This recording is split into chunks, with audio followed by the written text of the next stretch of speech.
Hey everybody, how you guys doing today? Jim Prusak, licensed physical therapist here from the Pain PT, and hope everybody's doing well out there. Continue to offer free videos here, free content to help you guys on your journey out of somatic symptoms, chronic somatic symptoms primarily. And when we talk about somatic symptoms, as you know in this channel, I really address more of the psychosocial factors, the mind-body relationship, the brain, the nervous system, because the evidence really supports that part of our system that's causing or contributing to or sustaining these symptoms. It's not the body anymore. On occasion, it can be something wrong in your body, but most of these chronic symptoms that I see and treat are actually caused now or originated from the brain and nervous system. And today we're going to talk about anxiety and how anxiety creates a panic attack, but it also creates a panic attack in hundreds of different ways. I want everybody to understand that anxiety and health anxiety are two of the biggest producers of somatic symptoms in the body. If you look back at one of my other videos, I shared four of the biggest psychosocial factors that are causative or predictive of chronic somatic symptoms. And anxiety and health anxiety are two of the four. Okay, the other ones being depression and alexithymia, which is difficulty identifying and expressing our emotions. So today we're going to talk about anxiety. And I want everybody to understand that anxiety is seen, it's known, people know what anxiety is. But when people think of anxiety, people think of a classic panic attack, right? If they're having an anxiety attack, means they're having a panic attack, which is that elevated, sweating and the heart rate through the roof, the feeling like you're going to die, pending sense of doom, right? This is the classic panic attack. And millions of people run to the emergency room to get diagnosed because they think they're having a heart attack, they think they're dying, they think there's something wrong. And again, I love this example because once they've figured out there isn't anything wrong physically, the heart's okay, there isn't anything wrong with the body. This is just an anxiety attack, a panic attack. You go home. You go home from the hospital that day. And so the first point to make here is that anxiety, health anxiety, is harmless. Just like Dr. Sarno, who many of you know, wrote his best-selling books in the 80s, 90s, said this is a harmless condition. And this is an example of how anxiety is harmless, okay? And health anxiety, it's harmless in terms of physical harm in your body. It doesn't feel that way, right? That's the whole idea. It feels as if you're going to die. Something's very wrong, something's dangerous, something's threatening. And again, that's why we would go to the emergency room because it feels so severe and intense. But the fact that you can leave in the same day and go home with no medication and no treatment speaks to the fact that it's harmless, that it's nothing dangerous, even though it feels completely dangerous as if you're going to die. So there's such a disparity here. It's quite incredible. But what I want you to know is that anxiety and health anxiety don't just create a panic attack. That's what people believe. If I'm having a panic attack, okay, yeah, I believe that could be anxiety. And that's what it is. And you walk away more reassured. But what if you have other symptoms?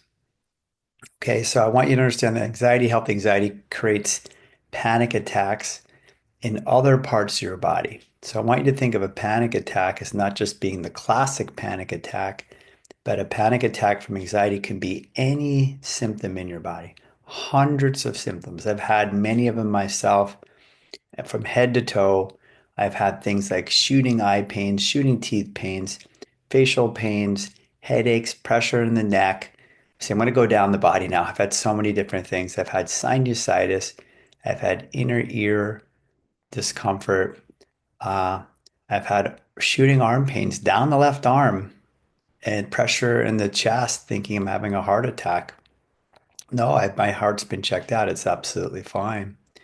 But having those very scary symptoms. Now, remember, when you're having anxiety symptoms, health anxiety symptoms, it's going to come with a level of fear. You're going to feel that as well.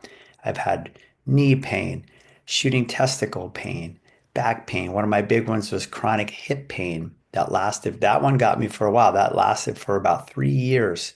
Okay, so sometimes some of your symptoms can start to take hold, right? Sometimes if you catch them early and you go, nah, that's nothing, that's just anxiety, health anxiety causing this.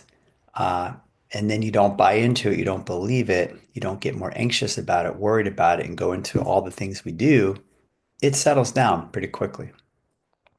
But I got hit with the hip one, and that one got me for a while and stuck around for over 3 years. Okay, so that was a long-term chronic symptom. Okay, that eventually takes a little more to get over sometimes because it becomes more established as a neural pathway. But as you go down the body, I'll keep going down. I've had, like I said, some knee pain. I've had calf pain. I've had plantar fasciitis. I've had foot pain, Achilles tendonitis way back in the day. I believe that was also a TMS symptom. So I've had a bunch of stuff. And again, you can have physical symptoms too, and they can turn into anxiety symptoms after a while, especially if you're anxious about it.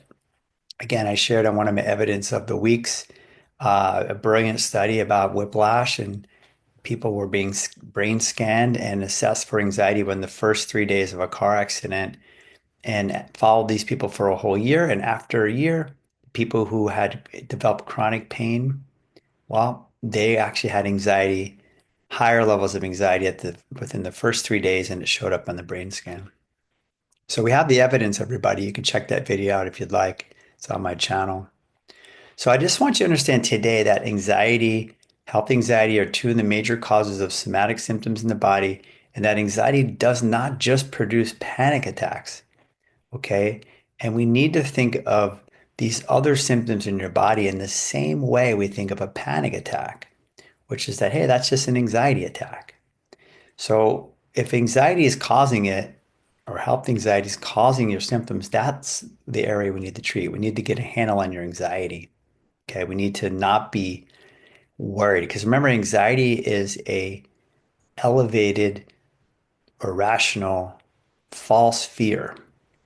Elevated, irrational, false fear.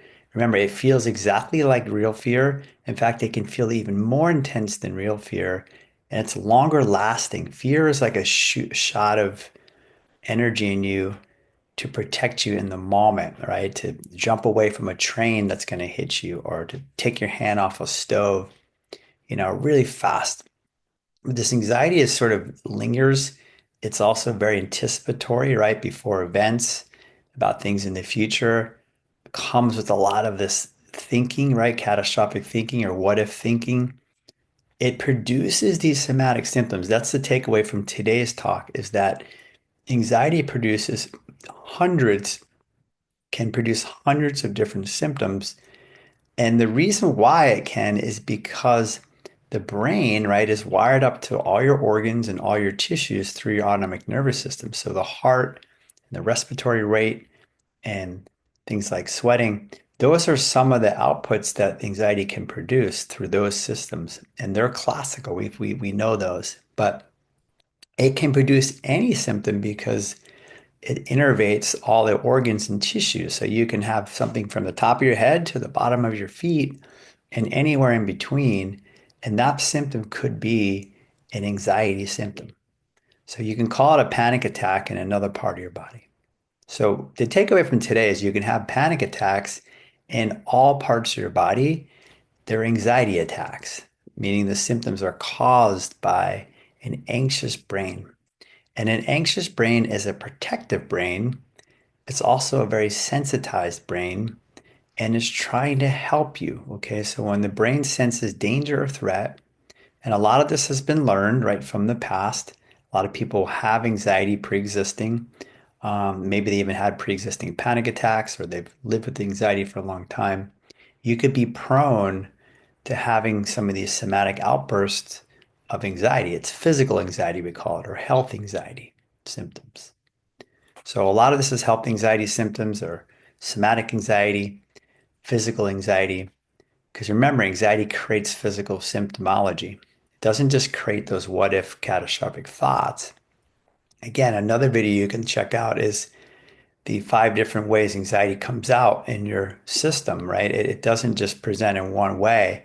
It includes a lot of categories. It includes the mental, the emotional, the physical, the attentional, and the behavioral categories. Those 5 categories are all part of anxiety. Anxiety can produce all of those. And so we have to be on the lookout to see, are you having an anxiety attack? Are you having a potential panic attack, but in another part of your body with a different symptom that you're not recognizing it as that? You're thinking something's wrong with you physically. You're thinking there's a somatic symptom there that's a physical problem.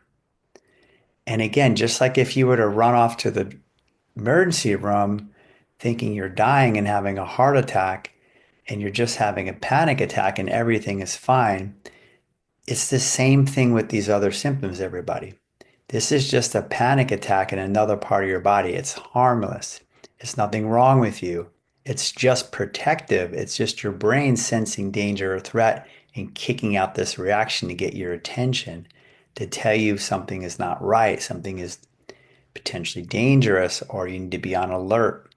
Okay. And again, the brain works off of the present moment being triggered, but it also works off your past, which has a big input. And remember, it learns.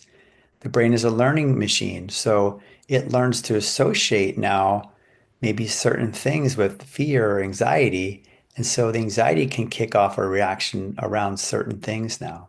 And that can potentially grow. This is what we see. It's called generalization. For example, many people I see were never really that anxious. One event happened and really kicked up their anxiety, and the anxiety stayed up. It got kicked up and stayed up. Remember, the research shows anxiety does not always autocorrect. That's the word they use, autocorrect, meaning go down on its own.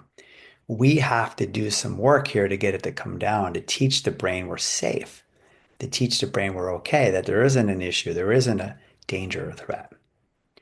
Okay, but the anxiety can continue to ratchet up, which it does for a lot of people, meaning they get more anxious, more worried about their symptoms. And then the brain starts to associate more danger, more threat with other things in life.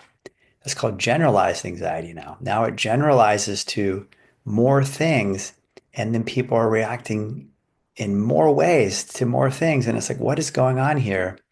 And all it is the anxiety is just creeping up, creeping up. Again, the system becomes more sensitized. So as you become more anxious, your nervous system, central nervous system, becomes more sensitized, more sensitive, right? That makes sense because it's trying to protect you. So it's going to pick up more information more acutely and pull it in and react more quickly. And then you can get into this spiral, downward spiral, where the anxiety starts to take over and it hijacks you. It could freeze you up, it could paralyze you.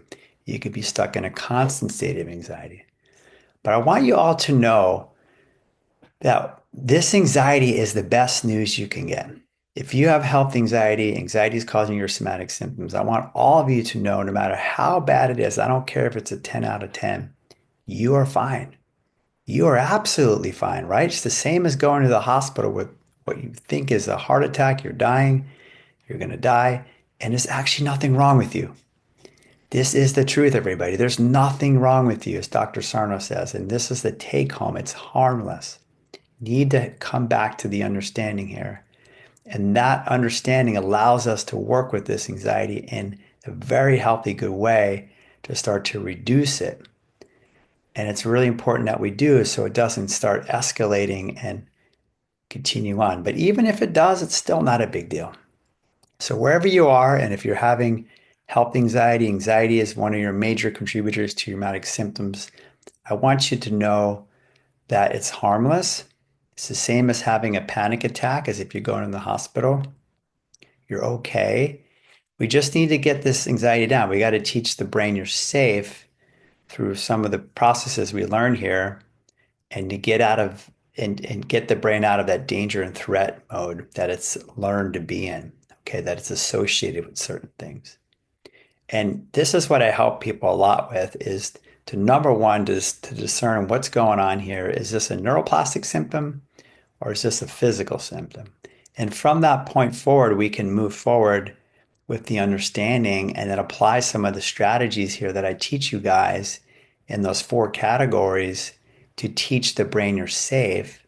So the brain can ultimately learn that and then it quiets down. And when the brain starts to settle, symptoms are going to settle. It's that simple. It can take you some time. Not everybody's going to heal overnight, and that's okay. It can take you some time. We'll talk about that another time, about the timing. We want to put that in the trash can. There's no timeline. It's however long it takes for you to teach your brain that you're fine and that you're safe. If you like today's video, give it a like, give it a thumbs up. If you haven't yet subscribed to my channel, please do because there'll be more content coming out. I'm trying to produce more and more as I have time. Again, if you want more support or need help, you're struggling, please reach out. This is what I do. I really want to help all of you to become not only a success story, which is pretty cool, and you can share it on the channel if you'd like, but to get back to your life, to live your life freely, fully, happily, healthily, and enjoy your life because you can. You don't have to be stuck in these chronic somatic symptoms for the rest of your life. So thank you so much, everybody. I appreciate all of you here, and we'll see you guys next time. Bye bye now.